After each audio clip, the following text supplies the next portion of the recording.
Democracy is fundamental to this House, the mother of parliaments, an example to the world, which has been through a bad time. And it has been humbled by failing to listen carefully enough to the people, and it has been humbled because all too many powers of self-government have been needlessly given away to Brussels. The people not only want us to listen, they not only want us to have this great debate tonight, they not only wish us to have a free vote to express their opinions and their views, but they would also like to feel that the people in this House, charged with the duty of governing, have the power to govern.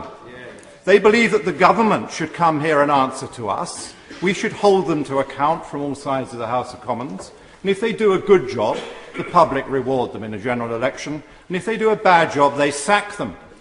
But what we now see happening, because there is too much unaccountable European power, is the breakdown of that fabric of consent which is fundamental to a democracy. Go to Greece today and just see what happens when that consent starts to break down. Rich Greeks now think their government has no right to tax them because they believe it's on autopilot from Europe and they don't like what it's doing. And poor Greeks think the government has no right to remove some of their benefits because they think, again, it's on autopilot from Brussels. Go to Portugal, or go to Ireland, or go to Slovakia, and we see that the European mess can change governments, regardless of what the people think almost, and when the people put in a new government, it makes absolutely no difference to the policy that the country is following because it is all on autopilot. We no longer have the authority or the opportunity to govern. We have to say already, on too many occasions, to our constituents, I cannot help you with that because it is a European directive. I cannot assist you with this because it is an unaccountable European programme. We can no longer change the law in the way that we wish because it is already preordained by some Brussels decision.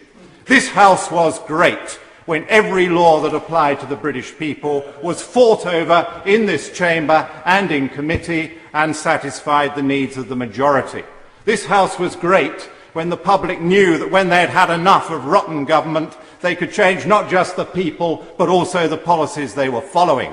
This House was great when it had full control of all our money and did not have to give tariffs and taxes away to foreign powers to spend in ways of which we do not approve. Mr. Deputy Speaker, we need to wake up. We need to do what the British people want us to do. We need to take the responsibility for governing this country. We need to enact the laws. We need to debate and argue about it in here. Brussels has too much power. The British people need a say. Let us have a vote. Yeah. It's not our view that there should be an in-out referendum. I don't want Britain to leave the European Union. Why I think not that give would be people a choice? Well, I think I think it's the wrong answer for Britain.